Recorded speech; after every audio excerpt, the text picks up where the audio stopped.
Je suis Christine Rousset-Jablonski, gynécologue médicale au centre Léon Bérard et au centre hospitalier Lyon-Sud. Et je vais donc vous présenter le résultat du groupe de travail des RPC contraception sur contraception et cancer, avec 4 sous-parties. La première, quel est le risque de développer un cancer chez les femmes qui utilisent une contraception hormonale? Deuxième partie, quelle contraception peut-on utiliser en cours de traitement d'un cancer? Troisième partie, quelle contraception peut-on utiliser après cancer? Et enfin, quelle contraception peut-on utiliser chez les femmes à très haut risque de cancer? Donc la première partie a concerné les risques de développer un cancer chez les femmes qui utilisent une contraception hormonale. La plupart des données de la littérature concernent les femmes qui ont utilisé une contraception orale tout confondu. Dans ces études, plus de 95% d'entre elles utilisaient en fait des œstroprogestatifs et c'est donc les contraceptions avec lesquelles on a le plus de données. Et donc sur cette contraception orale œstroprogestative, les résultats des études nous montrent une augmentation d'une part des cancers du sein et du col de l'utérus et une diminution d'autres cancers.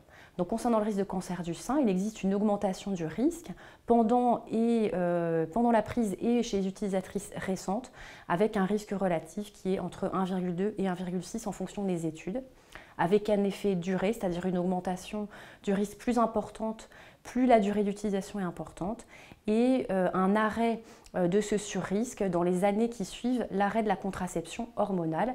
Et 10 ans après l'arrêt d'une contraception œstroprogestative, les femmes qui ont utilisé cette contraception reviennent à un risque équivalent aux femmes qui n'ont jamais utilisé de contraception hormonale. Concernant le risque de cancer du col de l'utérus, donc certaines études épidémiologiques ont également retrouvé une augmentation du risque pour tout type histologique confondu, épidermoïde et adénocarcinome, notamment pour des durées de prise prolongées. De l'autre côté, on a une diminution de risque de certains cancers, et notamment pour les risques de cancer de l'endomètre et de l'ovaire. La diminution du risque est retrouvée dans l'ensemble des études qui l'ont évaluée. Il a également été retrouvé une diminution des risques de cancer colorectal et d'hémopathie maligne. Concernant les risques de mélanome, de carcinome hépatocellulaire, de cancer de la thyroïde, de tumeurs du système nerveux central tout confondu et de cancer du poumon chez les non-fumeuses, il n'a pas été retrouvé d'effet significatif de la prise de contraception œstroprogestative.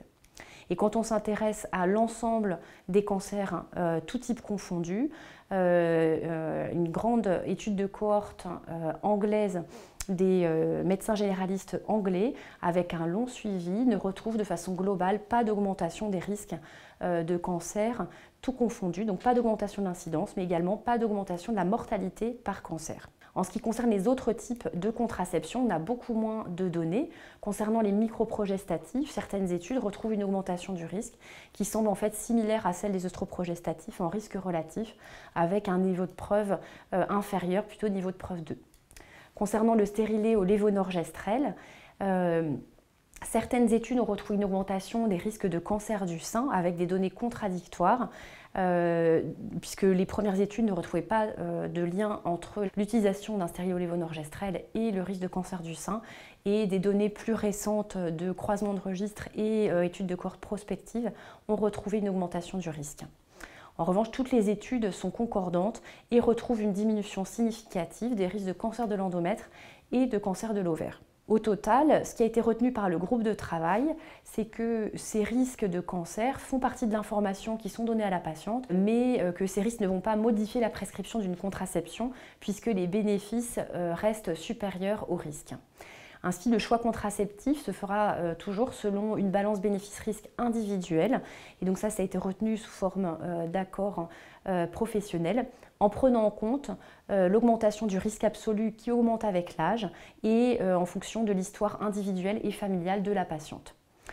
L'autre recommandation qui a été retenue avec un grade B est qu'il n'y a pas lieu de modifier la surveillance des patientes sous contraception hormonale en termes de dépistage de cancer du col et de cancer du sein. Donc deuxième sous-partie qui a été traitée dans ce groupe de travail, c'était la contraception en cours de traitement d'un cancer. Les premières recommandations retenues ont été qu'une contraception reste nécessaire en cours de traitement d'un cancer pour toute femme non ménopausée au diagnostic, y compris chez les femmes qui sont en aménorrhée chimio-induite, puisque cette aménorrhée ne signifie pas toujours l'absence de fonctionnement ovarien, qu'il existe un risque de grossesse qu'il faut éviter pendant les traitements d'un cancer. Il est bien évidemment nécessaire de réévaluer la contraception au moment de la prise en charge de ce cancer, puisqu'il peut exister certaines limites et certaines contre-indications pour un certain nombre de contraceptions. Donc ces limites qui ont été détaillées et retenues par le groupe de travail sont les suivantes. L'immunosuppression, notamment dans le cas d'hémopathie ou en cas de traitement myéloablatif, entraîne certaines précautions. L'utilisation de préservatifs a été recommandée pour limiter le risque d'IST avec un grade A. L'insertion d'un DIU doit être prudente en raison du potentiel risque d'infection génitale haute dans ce contexte d'immunodépression et donc un prélèvement vaginal avec PCR chlamydia a été recommandé avant l'insertion en cas d'immunosuppression. Enfin, l'efficacité des stérilés n'ayant pas été évaluée dans cette situation d'immunosuppression, les stérilés au lévonorgestrel pourraient être préférés puisque leur mode d'action ne passe pas par la réponse inflammatoire locale. Les autres limites dans ce contexte de traitement du cancer sont les interactions médicamenteuses. Donc toute prise de médicaments doit évidemment être prise en compte et peut faire réadapter la contraception. En cas de vomissement, il est recommandé d'utiliser des contraceptions non orales pour limiter les risques d'échec. Et enfin, le risque thromboembolique est augmenté au cours des traitements du cancer et on va donc plutôt éviter les œstroprogestatifs et privilégier des contraceptions qui peuvent être soit non hormonales, soit progestatives, soit parfois l'utilisation d'agonistes de la GnRH qui peut rendre service en induisant une aménorrhée, bien qu'il s'agisse d'une utilisation hors AMM. Troisième situation, la contraception après cancer. La première recommandation du groupe est qu'il est nécessaire d'utiliser une contraception et qu'elle doit être systématiquement envisagée chez toute femme qui n'était pas ménopausée au diagnostic, y compris en cas d'aménorrhée après la chimiothérapie, puisque le diagnostic de ménopause dans cette situation est très difficile et une reprise d'activité ovarienne peut survenir longtemps après la fin des traitements. Il est nécessaire aussi d'attendre un certain délai après la fin des traitements pour envisager une grossesse. Et donc, il faut se préoccuper de proposer à ces patientes une contraception efficace. Alors, après cancer du sein, il s'agit dans un certain nombre de cas d'un cancer hormonodépendant qui est porteur de récepteurs hormonaux. Et donc, il faut être vigilant sur l'utilisation des contraceptions. On a en fait très peu de données sur l'utilisation des contraceptions hormonales œstroprogestative, microprogestative ou macroprogestative après cancer du sein et aucune donnée n'évalue le risque de récidive lié à la prise de ces contraceptions. Concernant l'utilisation du stérilet au lévonorgestrel, on dispose de quelques études, dont une qui a retrouvé une augmentation du risque de récidive chez les femmes qui étaient utilisatrices d'un stérilet au lévonorgestrel et qui l'avaient conservé après le traitement du cancer du sein. Il s'agit d'études de petits effectifs avec un court suivi, mais il faut néanmoins être prudent. Et donc, le groupe a retenu comme recommandation après cancer du sein que toute contraception hormonale était contre-indiquée, quel que soit le délai depuis sa prise en charge, quel que soit le type histologique du cancer, qu'il s'agisse d'un cancer in situ ou infiltrant, et quel que soit le statut des récepteurs hormonaux, donc y compris en cas de tumeur RH-. Une contraception non hormonale devra donc être privilégiée. Le stérilet au cuivre, qui a l'avantage d'être réversible et de longue durée, est souvent la méthode de première intention proposée dans cette situation. Mais on peut bien sûr aussi envisager les méthodes barrières ou la stérilisation tubaire chez les femmes qui n'ont plus de projet de grossesse. Après cancer hormonodépendant, et notamment après cancer du sein, dans le cadre de l'utilisation d'une contraception d'urgence, il a été retenu que l'utilisation des contraceptions d'urgence par voie orale pouvait être utilisée, bien qu'il s'agisse de contraception hormonale avec un potentiel impact délétère, mais une prise unique aurait probablement un impact négligeable. Et donc, ces contraceptions peuvent être utilisées. Néanmoins, par mesure de prudence, si possible, on utilisera plutôt une contraception d'urgence non hormonale et donc un stérilet au cuivre. Après cancer de l'endomètre, les situations de conservation utérine et donc de nécessité de contraception restent rares et concernent des femmes qui désirent conserver leur fertilité et qui ont des cancers de l'endomètre de stade limité, de stade 1A de grade 1. Dans cette situation, le stérilolévonorgestrel peut être proposé en traitement de l'hyperplasie atypique ou de l'adénocarcinome endométrioïde de grade 1. Mais en ce qui concerne la contraception, la seule recommandation du groupe a concerné la période entre le diagnostic et le traitement du cancer de l'endomètre et il n'a pas été retenu de contre-indication à l'utilisation de l'ensemble des contraceptions hormonales ou non hormonales en attendant le traitement du cancer de l'endomètre.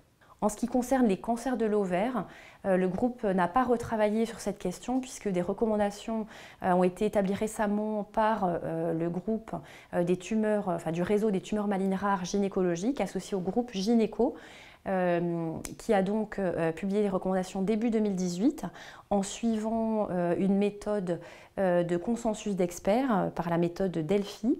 Et les recommandations qui ont été retenues par ce groupe étaient que les contraceptions hormonales pouvaient être utilisées sans contre-indication après les tumeurs borderline, quelles qu'elles soient, après tumeurs germinales, après adénocarcinome mucineux et après les adénocarcinomes séreux et endométrioïdes de haut grade.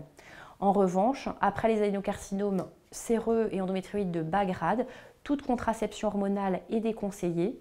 Et après tumeur de la granulosa, compte tenu d'une certaine sensibilité aux œstrogènes, les contraceptions contenant des œstrogènes sont contre-indiquées. En ce qui concerne les autres cancers, il existe très peu de littérature, voire une littérature inexistante, qui a évalué les risques de récidive liés à l'utilisation des contraceptions hormonales. Et donc l'ensemble des recommandations ont été uniquement des accords professionnels, puisque elles se sont principalement appuyées sur les données épidémiologiques, sur les risques de développer des cancers liés à la contraception et sur leur possible hormonosensibilité. Alors en ce qui concerne le cancer colorectal et le cancer de la thyroïde, il n'a pas été retenu d'argument pour limiter l'utilisation des contraceptions hormonales ou non hormonales, quelles qu'elles soient. Après cancer du col de l'utérus, mélanome ou cancer du poumon, les données de la littérature ont été jugées insuffisantes et le groupe n'a émis aucune recommandation sur l'utilisation des contraceptions. Concernant les tumeurs malignes du système nerveux central, il s'agit en fait de tumeurs qui sont très diverses sur le plan anatomopathologique. Il a été retenu que les données étaient insuffisantes pour contre-indiquer dans l'ensemble l'utilisation des contraceptions hormonales, mais il devra s'agir d'une décision pluridisciplinaire détaillée en fonction du sous-type histologique et à discuter au cas par cas.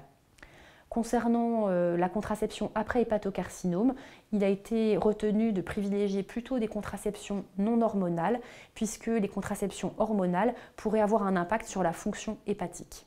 Donc le dernier sous-chapitre concernait la contraception chez les femmes à haut risque de cancer. D'abord chez les femmes porteuses de mutations BRCA1, BRCA2, le groupe a en fait repris les recommandations de l'INCa qui ont été publiées en 2017.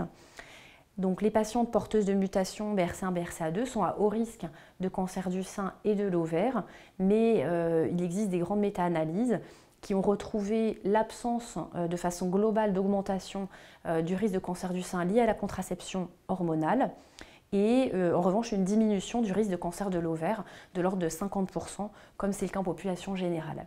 Et donc la recommandation de l'INCa qui a été reprise par le groupe est que l'utilisation d'une contraception hormonale œstroprogestative ou progestative, quelle qu'elle soit, peut être proposée chez les femmes porteuses d'une mutation BRCA 1 ou 2 indemnes de cancer du sein. En cas de syndrome de Lynch, donc les femmes porteuses de syndrome de Lynch ont un risque élevé de cancer colorectal, de cancer de l'endomètre et de l'ovaire.